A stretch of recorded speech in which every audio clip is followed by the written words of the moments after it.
Welcome back to another episode of the Cardboard Podcast, covering the Formula One card hobby. Great show on tap for today. We are going to recap Fanatics Fest NYC, have a little bit of a recap of the debut stream on Whatnot for the P1 Castle. And finally, we're going to recap a crazy Austrian Grand Prix and all of the Pick'em mayhem. Triple recap. Triple recap. Scott, it has been a hot minute since we've been in the recording chair. That's true. When was our last episode? I feel like we've definitely missed a week. It's been about 2 weeks. A lot going on. Those Castleites are going to have to let us know exactly how long it's been, but you've been a busy guy, and we're going to be talking about that. It's true. A lot of fun, though. A lot of good stuff for the F1 hobby, for sure. So let's just get right into it. Let's do it. All right, Scott, you and the Queen were at Fanatics Fest, New York City last weekend. And my God, if you're on YouTube right now, what a monumental dollar amount of cards sold. Let's just overview, and then we'll get into more of the specifics. I'm actually dying to hear about it because I wasn't there and I've been so busy. I didn't even get to see most of what happened. So this is going to be new to me. It was crazy. And so it was awesome. We had the whole team there this year. Last year was literally just me and Nico. This year we had myself, Nico, Erica, and Liz were there at the booth. Benny helped out. And we had a ton of people come visit, come stop by, either drop off consignment, buy cards, etc. So it was a lot of fun. F1 activation was there, which we were right next to. It was really cool. We had of course, the Fanatics Fest NYC 2025 F1 exclusive boxes. We saw some of the one-of-ones get hit, which is pretty cool. But it was a great weekend overall. We went into the weekend last year. We had around 67,000 in sales, right? So the goal this year, and of course we had a lot more consignment this year, the goal was to hit 100K. I was like, all right, listen, we're trying to hit 6 figures. Let's see what we can do. Literally crushed that on day one. On day one, we did over 150,000 in sales, and we did over 275,000 in consignment sales alone. We didn't quite hit 300K total, but we were very close to 300K all in for the consignment plus some of the cards that we had too in our inventory. But yeah, over 275,000 in consignment sales alone, all just high-end F1. So, literally the reach that we're able to get, whether it's on the online platform or they're in person at Fanatics Fest, is just absolutely crazy. So we sold 16 Superfractors, 3 Pad Parajas, 4 Dynasty one-of-ones, and 2 other one-of-ones, right? We had a Lights Out one-of-one and a Foil Fractor one-of-one, so I kind of counted those as others. We also purchased over $50,000 in cards from folks to kind of restock our inventory, whether it be for paddock packs, singles, just going to more shows, selling, etc., or to put them on premium consignment. So we stocked a lot of stuff up. We took in a lot of consignment as well from members of the community. And then we also had over 50 people, community members, sign the mat, which was really cool. And I think we've got a picture of it. Yes. So if you're on YouTube watching, if you're not, get on there. But if you're watching YouTube, you can see on the top is actually the brake mat that I got signed by a ton of F1 drivers, F2 drivers, team principals, media correspondents, etc. last year in Singapore. And then the mat on the bottom is the community members one. So tons and tons of folks showed up, signed the mat. I made sure everybody signed the mat. I mean, this is awesome, right? I'm going to get these two framed side by side, and it's, the F1 legends and the F1 card legends. That's really what it is, right? We've got a tale of two halves. So it's awesome to see. Just going back over and seeing all the signatures, some folks are really good about placement too, making sure it's right in the middle, getting a lot of camera time when we're streaming. But yeah, so that was really cool. Love to see that. Love that everyone was into it. We had 3 different color pens. So we had bronze, silver, and gold. So we saw folks choosing different ones. And then, so let's see, you can kind of go to the next one just so I know what we're talking through. Yeah. So we've got $100,000 deal, right? This was like the big thing from day one was Adam. If you guys are familiar with Dave and Adam's, pretty big card store.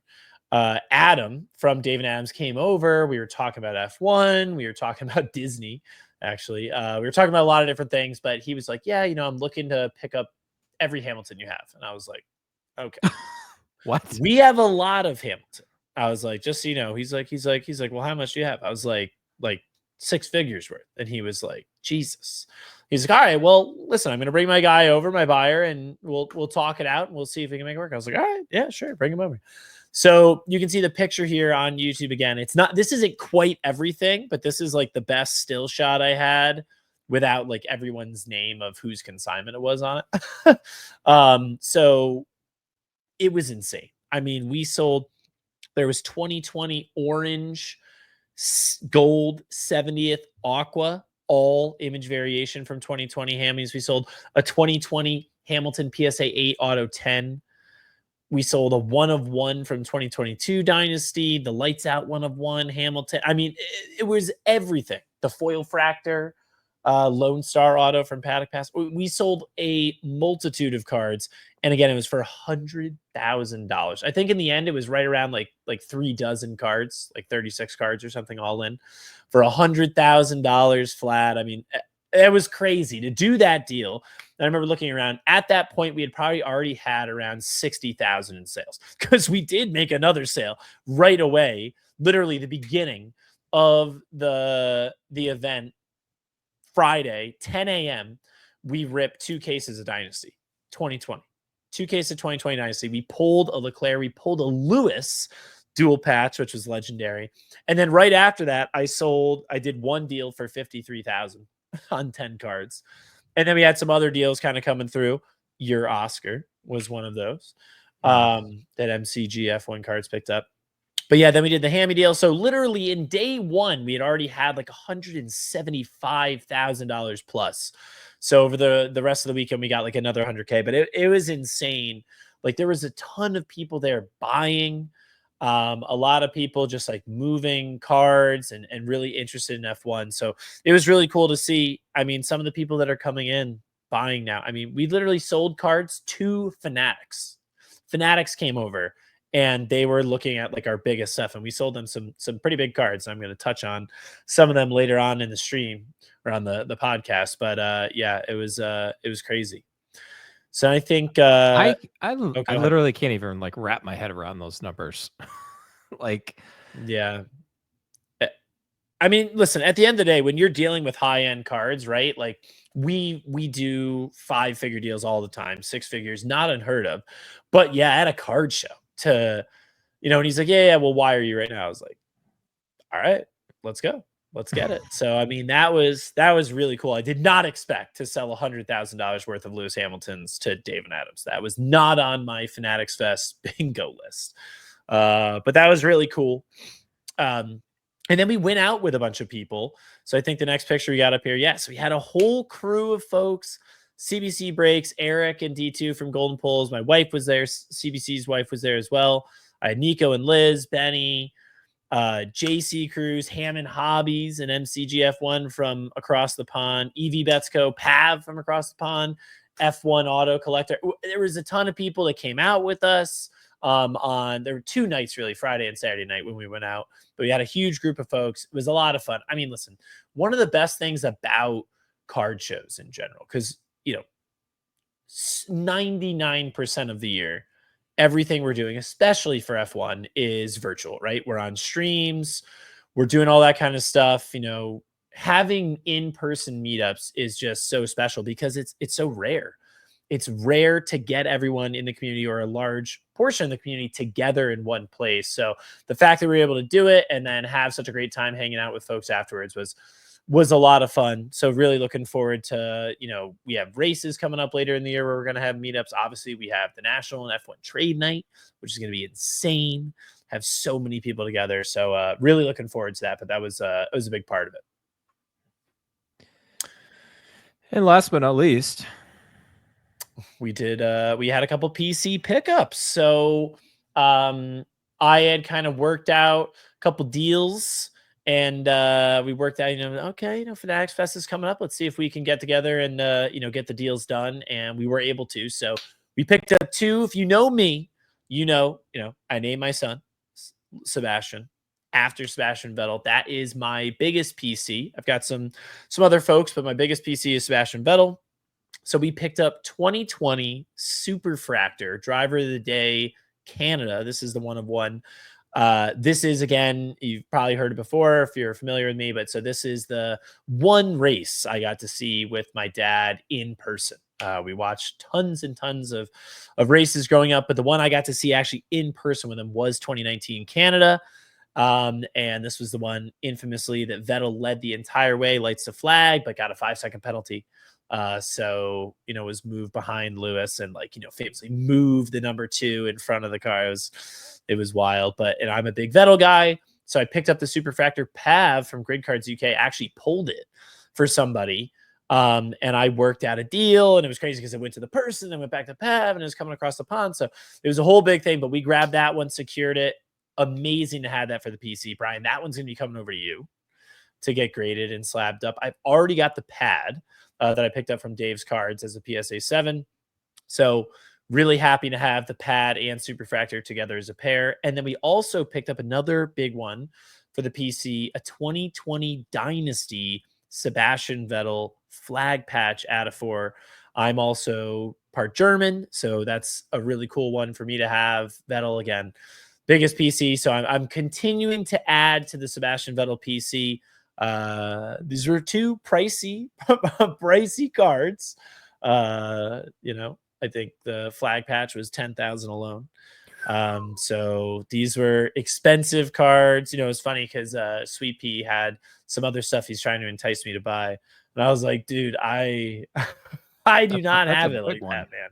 I just picked up 2 big cards. I'm gonna have to pump the brakes on the PC for a little bit.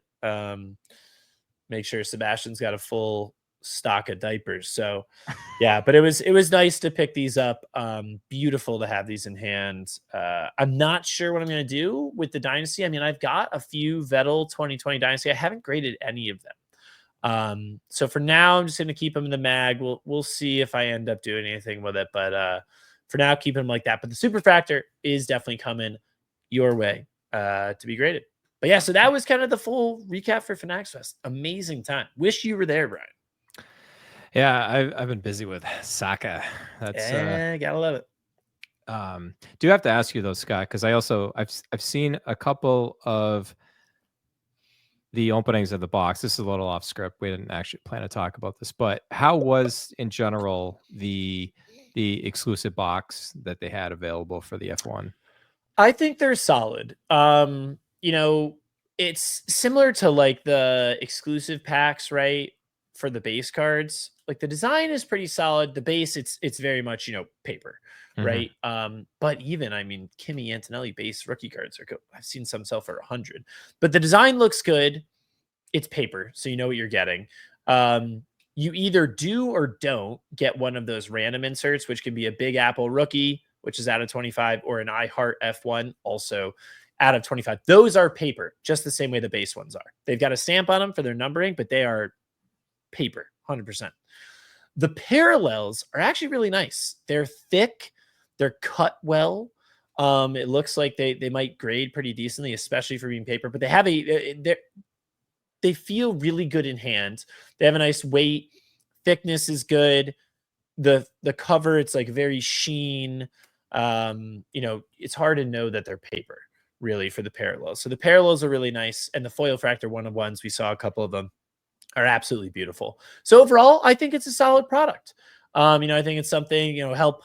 I'm sure everyone will be ripping these for a month and then you'll never see them again, or they'll be very rare to crop up. So it'll be interesting to see what hides because there's still obviously some huge one-of-ones that haven't been hit. Neither Kimi has been hit yet. And Kimi's one-of-one autograph is going to be insane because that's going to be his first ever Mercedes rookie card autograph.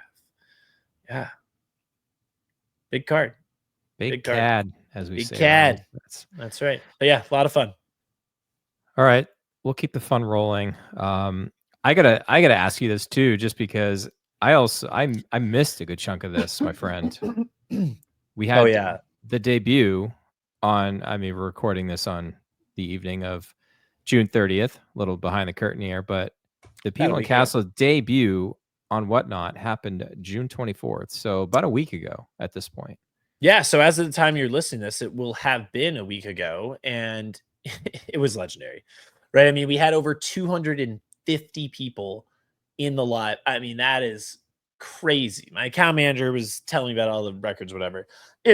That's cool, but like, it was just awesome to have so many people in there excited about F1. Every single thing I put up, break, like auctions, whatever, everything was snap filling instantly. Like, I could have put up every box I had. It was crazy how fast things were going. I was like, all right, guys, we're going to put up a 2021 Sapphire. Like, here it comes. I was like, it was like everything bought. I was like, oh my Lord. So it was wild. We ripped a 2020 Dynasty case. We hit a George Russell duel. We hit a Albon single patch, couple principals, which unfortunate, but it was a decent case. We ripped 2020 Sapphire. We ripped 2021 Sapphire, 2023 Sapphire, 2024 Sapphire. We ripped like every different product. I think the only one we didn't have was 2022 Sapphire as far as Sapphire goes. We were ripping Finest. We did some other Dynasty. I mean, it was just everything. Fanatics Fest boxes. I think probably the most variety of products that had ever been ripped at that point. I know now some other people are doing it. But yeah, we ripped a lot of stuff, and it was fun. It was really cool to have a variety. I think I got so many messages from people being like, oh my God, it was awesome. I've never been in an F1 stream like that with that many different boxes and like that many boxes just on the table, having all of the different types of boxes in front. I think everyone was just super excited about it. We didn't pull like a monster card throughout the night, but we had a lot of good hits.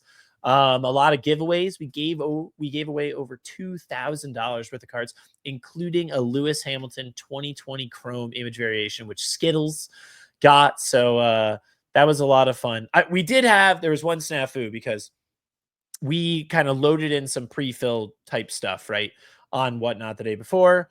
And then we were like listing other things. I put all the giveaways in, and I want to make sure they're all buyers giveaways, right? So you had to buy in to be in the giveaways. But what I didn't realize and didn't know is that you have to load the buyer's giveaway before someone purchases something or it doesn't count. So it doesn't like look at the stream and say, okay, here's who bought and they're entered. It only counts them if they bought it after. So all the people that bought into stuff before I listed them weren't entered. So what I did basically was I ran like the first 6 or 7 that made up, maybe $300-$400 worth of stuff. And then I kept the big stuff until later. I was like, all right, let's the Hamilton, the 2021 Sapphire box. I had an Alonso, the grid, like that stuff I did on Instagram later and pulled the whole group of buyers. I think we had over 120 unique buyers. Absolutely insane. So yeah, it was really fun. Debut on Whatnot. We actually, as of the time you're listening to this, we have another show tonight. It's going to be a lot of fun. We also ran a bunch of paddock packs. We're going to have some of those tonight. People are really excited about those. Again, everything we put up sold immediately. It was a lot of fun. We were ripping for 7 hours. Wow. I had assumed, I was talking to folks and they were like, how long do you go? I was like, oh, probably like 4 hours. I was like, I think it'll be 4 hours. We got a lot of products. We got a lot of different types of things. I'm still learning the platform, which, bear with me later tonight too, probably. Cause again, I am still learning the platform, but, we got a lot of stuff planned, a lot of stuff coming up, really fun. But yeah, it was a great debut. We're going to keep it rolling and excited to be on Whatnot. We're still on Fanatics Live, so don't worry. The midday mojos are still coming and all the single shows and everything. I just got done with a single show tonight on Fanatics Live. So we're going to be on Fanatics Live, Whatnot, Instagram, everything. Who knows? Maybe we'll be on TikTok, eBay Live. We're going to be everywhere. But yeah, it was fun. Couldn't have imagined it going any better unless we had hit, some crazy 1-on-1. But as far as, how many people were there, the vibes in the chat all night long, and just all the stuff we got to rip all the paddock packs, everything. It was a lot of fun. So appreciate everyone that tuned in. Yeah, it looked like a lot of fun. I think for me, I feel like the barrier to entry, Scott, on Whatnot is a little bit easier. It's easier to find stuff. Yeah. I really feel like Fanatics has like from like a UX, like user experience type thing. I think because they haven't been around as long as Whatnot Right. has, I think in time, I think they can probably rival that. But I mean, man, like 250 something people hanging out in the castle. Like the castle just got a crazy. Just got an addition on the We're gonna need castle. a new moat. Yes, 2 moats, 2 drawbridges. Exactly. But yeah, a It's lot of fun. So yeah, huge shout out to everyone that showed up, and hope so to see you I will tonight. say though too, I did pop in, but like the one thing that was kind of messing with me, and I've said it before, you know, ADHD, like there's just so much stuff going on the screen, and like people were like buying into the random streams, and all of a sudden, like right in the middle of the screen, it's like rolling over, like like that was a little distracting. Yeah, But it is. And when that would happen, I would try to like stop. Like if I'm ripping and like the thing starts doing the randomizer, I'd be like, okay, hold on. And like wait for the randomizer to like move out of the way. And I'd be like, all right, there you go. So yeah, I mean, listen, there's pros and cons, I think, for both platforms on, both user and, as the seller side too. So yeah, hopefully they'll both continue to improve. We had some snafus where like you do the randomizer for everything and it would randomize everyone except like 2 people. So we're like, okay. yeah, And there's no easy way for it to like do it. Yeah. That's all right. you'll get Growing it. pains for sure. You'll get it figured out. I have confidence in you. That's right. All right. Wow. What a segue, because speaking of confidence, Ooh.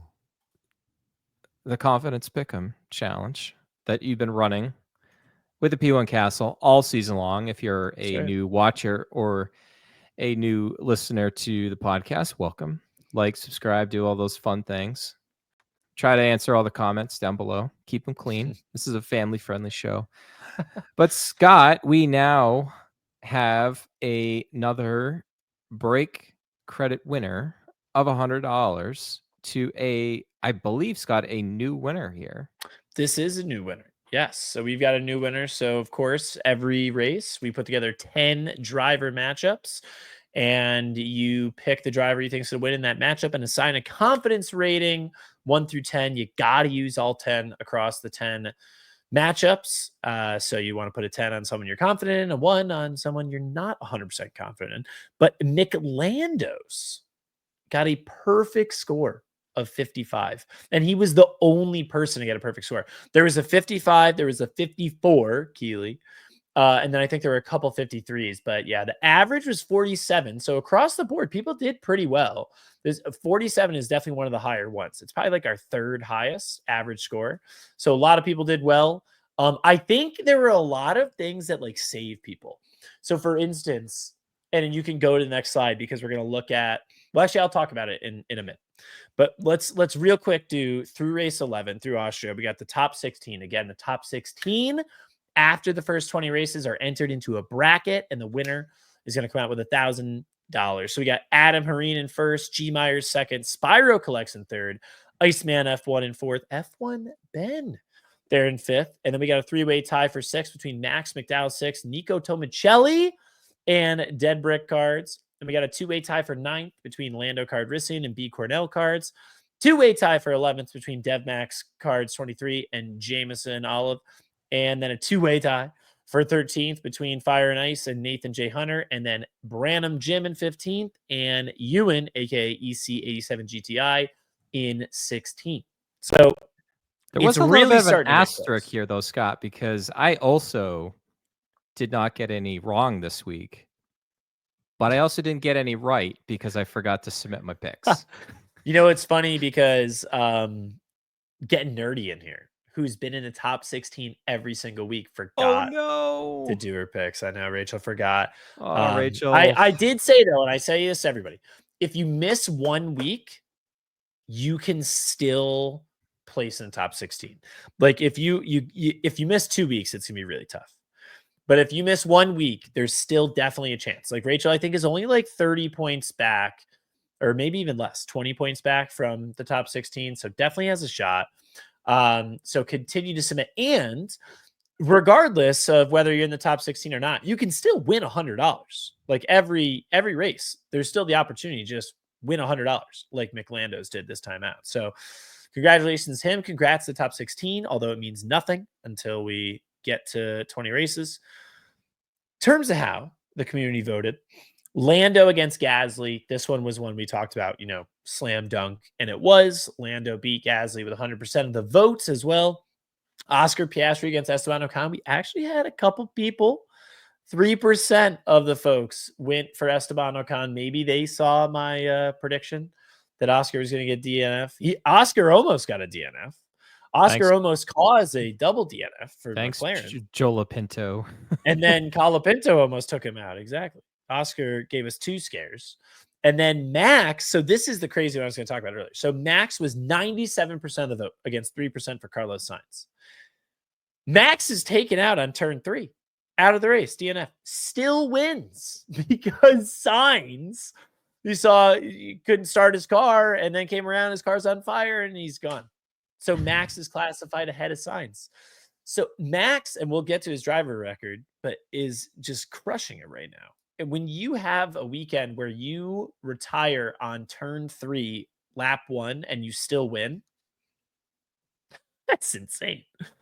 Up next, we have Fernando Alonso, was picked by 61% of the community. He beat Yuki Tsunoda. George Russell picked by 96% to beat Isaac Hadjar, and he did. This was a big upset. This was a big upset here. Kimi Antonelli, 92% of the community picked him over Alexander Albon. Albon also didn't finish the race, but Albon got 17 laps in. Kimi got 3 corners. So Albon gets the nod there. And then Leclerc was picked by 100% of the community. He beat Hulkenberg. Hamilton picked by 100%. He beat Behrman. So the Ferrari boys were nice and solid. Then this was a contentious one. 52% of the community picked Lance Stroll over Liam Lawson, but Liam Lawson did get the dub. And then Gabriel Bortoleto, who, hint, hint, we may be talking about next episode. He was picked by 62% to beat Franco Colapinto, and he did just that. And not only that, but he scored his first points of his F1 career. So great weekend for Bortoleto. Yeah, a lot of close ones there, a lot of slam dunks. As for the driver standings, again, Max Verstappen is now all alone at 10-1, top the standings. Lando Norris is 9-2. And then we've got a tie between Leclerc, Russell, and Piastri are all 8-3. Hadjar and Albon, 7-4. Tsunoda and Hamilton, 6-5. Then we've got Sainz, Hulkenberg, Lawson, Bortoleto, all 5-6. Gasly, Ocon, Antonelli, and Behrman, 4-7. Jenko, Kalapuan, 2-9. And Alonso finally picks up his second win at 2-9. And Lance Stroll sitting on the solo win, 1-10 in last place. And we've got 9 more matchups for those driver rankings and the top 16. All right, Scott, let's end the show with some big sales from Fanatics Fest that weren't involved with that Lewis, that big sale there. Correct. Yeah. So actually one of these was, I'll show you which one. One of these was part of that sale, but this one was not. So this is, we had the pair of them. The 1-of-1 Piastri, I know it's interesting saying 1-of-1 and it's a pair, but the 2 vertical jumbo nameplate patches. So of course in Dynasty, they have multiple 1-of-1s, where they're facing a different way. They've done that in every single year, actually, even 2020. And Piastri has the Pia and then the Stree kind of on the other side. So putting those together, we sold both of these as a pair for $25,000. And it was actually Fanatics who purchased these. Wow. I can't tell you what for. You'll probably hear more eventually from them, not from me. NDAs, et cetera, but they picked up this pair of Piastris for $25,000. And then up next, this was part This of the was part Lewis of the deal. Yeah. Yeah. So this was, I think, it wasn't the biggest. It was the second biggest card. I think the PSA 810 Hamilton Auto we sold for like 16.5, I think. But this one, yeah, 2022 Dynasty, one of one, single patch Lewis Hamilton with the 4 and a tiny bit of the second 4 from 44 on his patch. It looks so good. If you can't see it right now, you got to check out YouTube, and we'll be posting this at some point as well. But one of one Lewis Hamilton Dynasty Auto, insane. That one went for 15 grand, and that is going over to David Adams. So who knows? You'll see them posting it for sale for 25 or something. Yeah, who knows?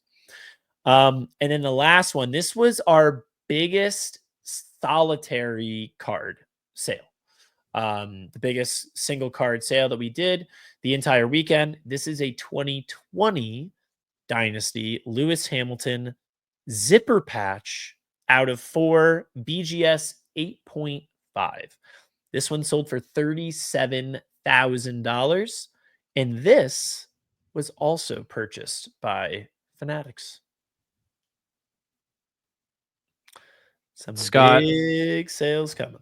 Scott, this get on my soapbox here for a moment about Beckett. How on earth, Beckett, do you give a dynasty card a 9 centering? Like, what are you basing that on? Like, I can get maybe the edges and the corners, maybe the surface 8, 8.5, my friends. Just Brutal. Just stop. Just crack it and slap it with PSA. Well, the problem with this is the surface is 8. PSA is going to most likely grade to the lowest subgrade. This is probably a PSA 8. So, but what do you think is worth more? PSA 8 or BGS 8.5? PSA 8. Yeah. Actually, to be honest, the grade is irrelevant. And True, it just becomes the aesthetic. I mean, honestly, if it were me and I had $37,000 to float around, like apparently Fanatics does, I would actually probably reslab this as PSA authentic. There you go. Yeah, but I mean, it's a beautiful card. It's 3 out of 4, big closed loop auto, nice zipper patch. Yeah, I mean, this is a massive card. Yeah, you don't even grade the auto on this. You just go authentic all the way. Just get that puppy slabbed up in a PSA. There you go. Oh, yeah, that was the biggest sale. Like you said, Scott, I'm really jealous I didn't get a chance to go because it just looked like from the outside looking in, what I could gather is just not only Formula One, but just the hobby at the forefront. And as we talked about it before, Fanatics is, I mean, it is a card show, but there's also a lot of other things. And, Michael Rubin's talked about making a Comic-Con type atmosphere for cards and all the different sports. And I mean, like, NFL was front and center. WWE apparently was huge. I'm sure you could speak to that. Always. Like, I think Saturday or Sunday, they just absolutely just took over. It looked like it was a blast. Yeah, it's cool. All right. I think they're making it a card hobby experience, right? Which is awesome. I think the more engagement we can get from professional athletes, I would love to see some drivers. But yeah, the more engagement we get from athletes, the more diversity, different types of products, different types of, offerings, whether it be exclusive products or whether they do buybacks, like things like that. Just like, it's a lot of fun. It was really cool to see more F1 representation there this year. Last year I was literally the only table that had only F1. I think I was actually probably still the only table that only had F1. Leahy was there this year. They had a bunch of F1, bunch of baseball, some basketball. They had like a lot of different stuff. They were heavy F1, but they had a lot of different stuff. Same with Golden Poles. They were there heavy F1. They had soccer. They had Marvel, Disney. They had a little bit of everything, Those guys do a little bit of everything. So we were probably still the only sole F1 table. But there was just so much more F1 there in general, which was really good to see. Obviously, F1 activating there is insane.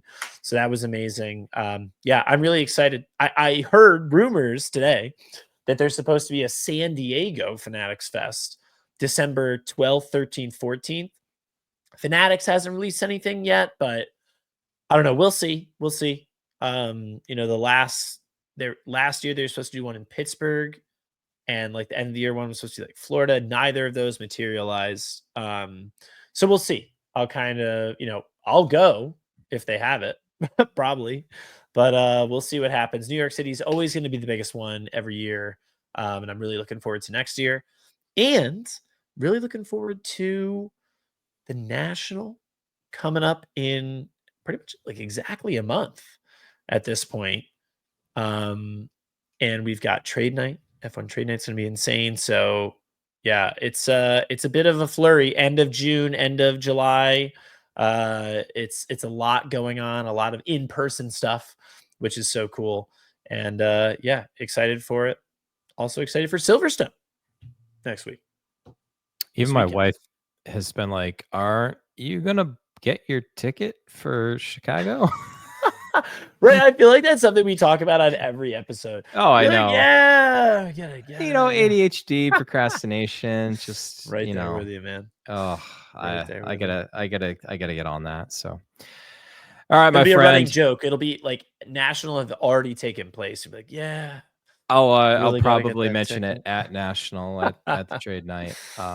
Still gotta book the ticket. Maybe it's I love booking it. my ticket home so I can get home. But That's true. That's true. all right, my friend. I think we're gonna get this under 40 minutes for once in a good while here. So I think we should put a bow on this one. Sweet. And next week we've got or next episode rather, which should be out Friday, I believe. Yep. Friday. Next episode, we're gonna be talking Silverstone, Pick'ems, little preview, and kind of our ones and our tens, and who we have as a grid gainer from Austria. So should be a lot of fun. Looking forward to it. All right. Great to be back in the saddle. It is. That's right. All right. Well, I guess this is my part, right? This is your part. Outro. Yeah. Oh man, it's been a while, but as always, guys, collect your cardboard, keep it carbon.